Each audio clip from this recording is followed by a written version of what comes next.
So I hope everyone's ready for April 14th because title update 1 for Monster Hunter Wilds is shaping up to be way bigger than most of us expected.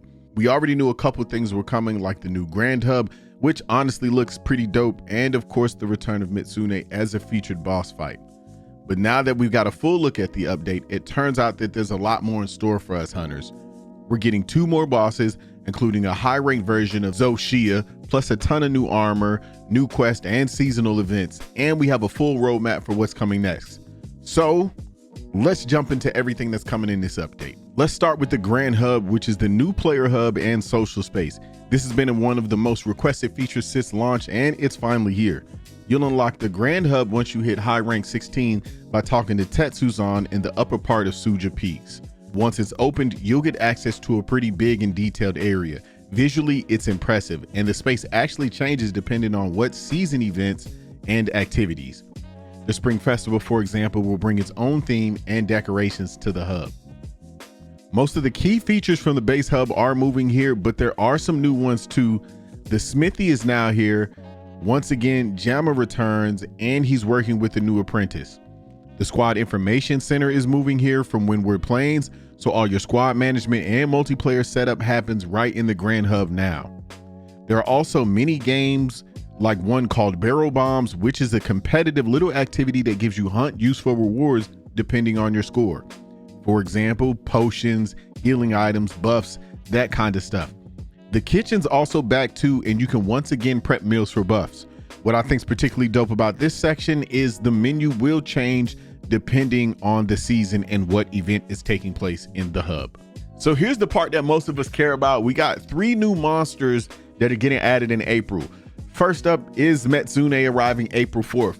You'll be able to take on this monster starting at HR 21 after you talk to Kanya in the Scarlet Forest.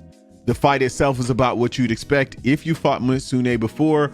Bubble Blight returns, but it looks like there are some new red status effects added too. I'm not entirely sure what those are yet, but it does seem a bit interesting.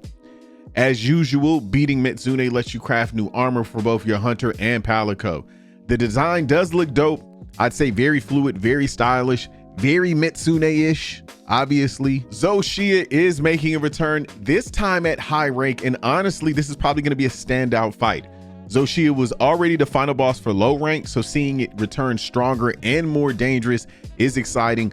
Plus, you'll get some sweet armor. To unlock it, you'll first need to complete a new mission that becomes available at HR 50. After that, Shia will have a chance to spawn in the ruins of Wyveria, but only during the Wyverian awakening weather condition. So it's a timed event like some of the other rare monsters. It's an 8-star hunt, and it drops RDN weapon parts. Plus, there's also a chance to get max level decorations. Me personally, the real highlight is the armor set, which looks incredible. It's got this black and white contrast with animated effects when you unsheath your weapons. Honestly, I feel like 99% of the player base is going to be rocking this once it drops. Even the palico gear has that same style, and it just looks really dope. Finally, we're getting our first Arch-Tempered boss in Wilds, and it's gonna be Rida. This one will be live as part of a time-limited event between April 29th and May 20th. Arch-Tempered monsters are a step above your usual tempered enemies. They hit harder, have new behaviors, and are meant to be some of the toughest fights in the game. Raida's already one of the cooler bosses in Wilds, so I think it's a solid pick to start with this one. To access this fight, you'll need to be at HR 50 or above, and if you manage to take it down, you'll be able to craft the new Raida Gamma armor set. No details yet on bonuses or perks, but visually it does look dope, and I'm guessing it's gonna be well worth it. Another new feature being added is arena quests. These are time-based quests when you're given preset gear and have to take on specific monsters as fast as possible. You can play these solo or with one other hunter. Your goal is to get the best clear time possible, and your run gets added to the global leaderboard that you can check right from the Grand Hub. You'll access arena quests by talking to Ricardo at the counter. What's nice is that these give out both ranking rewards and participation rewards. So even if you don't top the boards, you still walk away with some useful stuff like pinnacle coins, armor spheres, buffs, and what looks like hunter contracts for crafting. The limited bounty system is also being expanded to include arena content now, which should give more ways to farm rewards.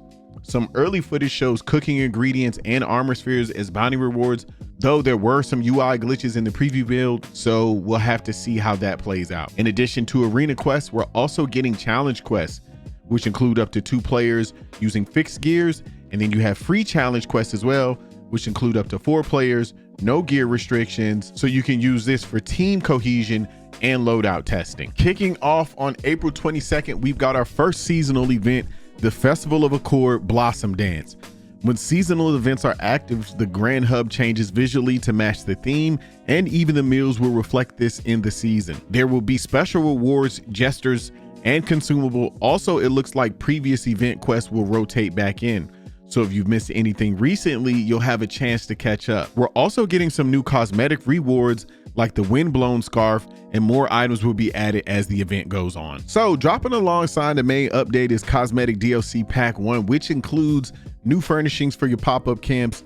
You get some camp gear options and decorations, and then you got some more layered armor and gestures. If you have the Premium Deluxe Edition or the Cosmetic DLC Pass, you'll get access to all of it right away. You can also buy the items individually if you just want certain pieces. They are also expanding Alma's customization. You'll be able to give her new outfits and even glasses, complete a short quest for her, and more appearance options open up. Hopefully they'll be keeping this up in the future as well. So Capcom was kind enough to share their roadmap with us, and some of this stuff we already know.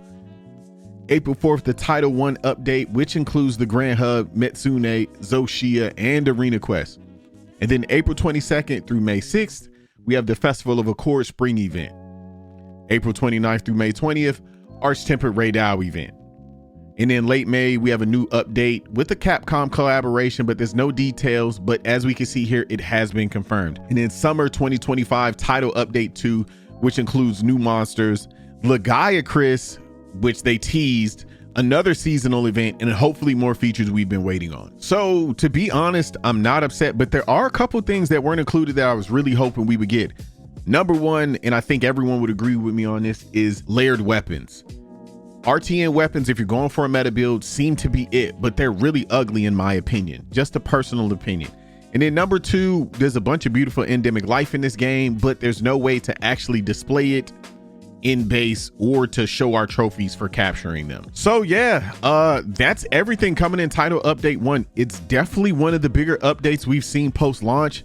Tons of content, tons of quality of life improvements, and new gear to grind for. I'll be breaking some of this down in more detail: armor sets, boss guides, arena runs, all that. So if you're into that kind of thing, definitely stay tuned. As always, I appreciate you for watching. Let me know what you're most hyped for in the comments, and I'll catch you in the next one. Other than that, I'm out. Peace.